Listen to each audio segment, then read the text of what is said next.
Salam alaikum, marhaba bikoum في la deuxième vidéo concernant le contrôle de qualité de béton. Mais comme l'ingénieur Bouzid Mohamed Amin. Donc aujourd'hui, on va étudier qu'est-ce qu'un ciment.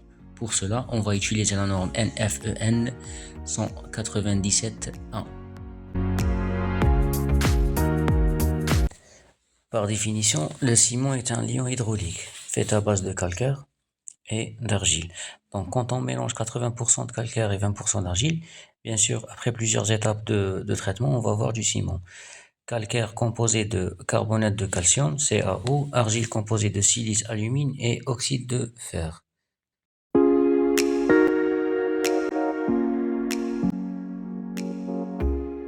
Cette photo représente un endroit qui s'appelle une carrière. Donc c'est ici qu'on fait l'extraction des matériaux. Donc ça peut être une carrière d'argile, une carrière de calcaire, une carrière de sable, sablière, une carrière de gravier, gravière. Généralement, on provoque des explosions avec des mines. Ensuite, on va transporter les roches vers l'usine. Maintenant, on passe aux étapes de fabrication du ciment. La première étape, c'est l'extraction. Donc, les matières premières sont extraites de carrière, à ciel ouvert par abattage ou ripage. Ces matériaux passent d'abord dans un concasseur pour les réduire à une taille inférieure à 80 mm. La deuxième étape, c'est la pré-homogénéisation. Donc, le but de cette étape est d'avoir un mélange homogène. La troisième étape, c'est le broyage. Donc, les matières premières sont séchées et broyées finement dans des broyeurs. La quatrième étape qui est l'homogénéisation. Donc, le but de cette étape est d'obtenir une composition chimique et physique ciblée. Donc, la plus régulière possible.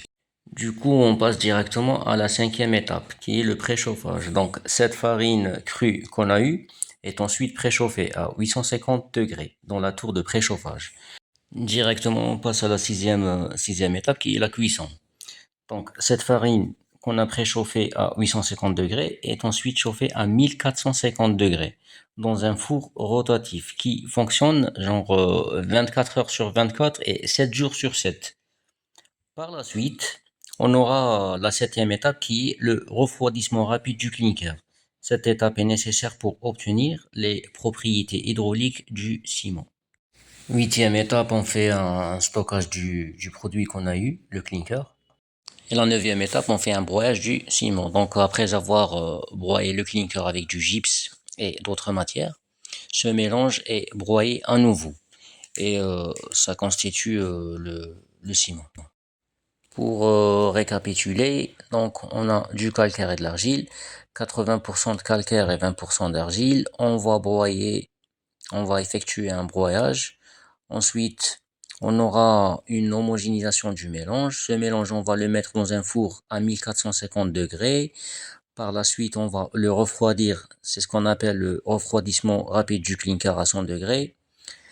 Et du coup, ce clinker, on va le broyer avec des régulateurs de prise tels que le gypse et d'autres constituants. Et c'est ainsi qu'on aura le produit final qui est le ciment.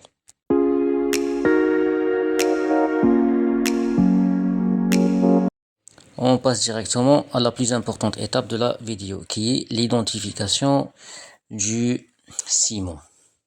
Devant nous, on a un exemple d'identification de ciment. Donc, on a un CM2 AWL325 RPMES. On va commencer tout d'abord par le CM2. Qu'est-ce qu'un CM2 d'abord? Donc, un CM2, c'est un type de ciment. On a 5 types de ciment. CM1, CM2, CM3, CM4, CM5. Que signifie le A maintenant? Donc, on a un A, un B et un C. C'est des classes de composition. Donc, chaque type de ciment a une certaine classe de composition, soit A, soit B, soit C pour le CM3. Et chaque composition représente une quantité précise du clinker. C'est ce qu'on appelle la teneur en clinker. C'est calculé en pourcentage. Que signifie maintenant le double L? Donc, le double L dans cet exemple, c'est le calcaire. C'est des ajouts cimentaires qu'on ajoute en proportions variées.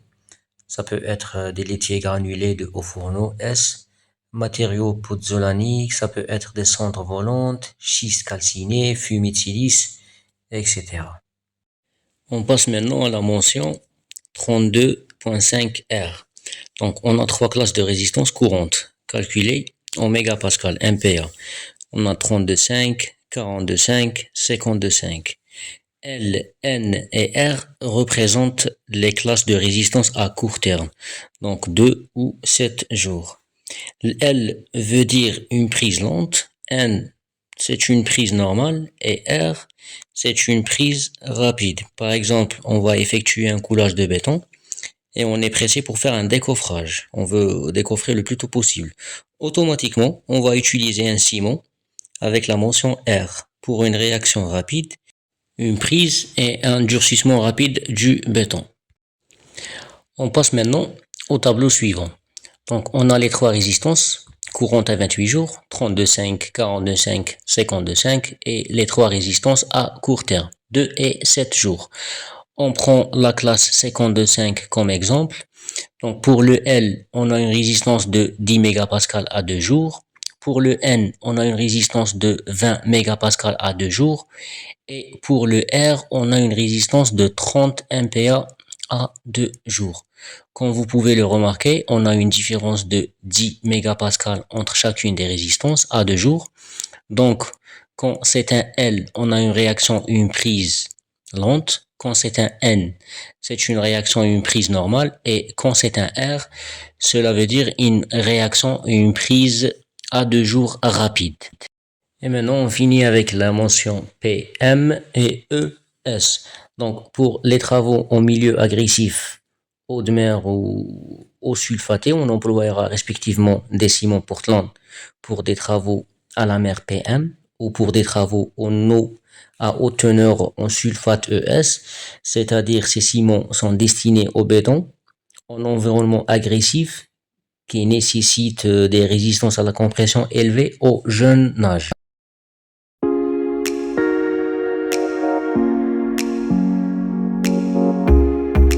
C'est la fin de cette vidéo, donc n'hésitez pas d'aimer, de partager la vidéo ou même poser des questions si vous en avez en commentaire. Merci beaucoup.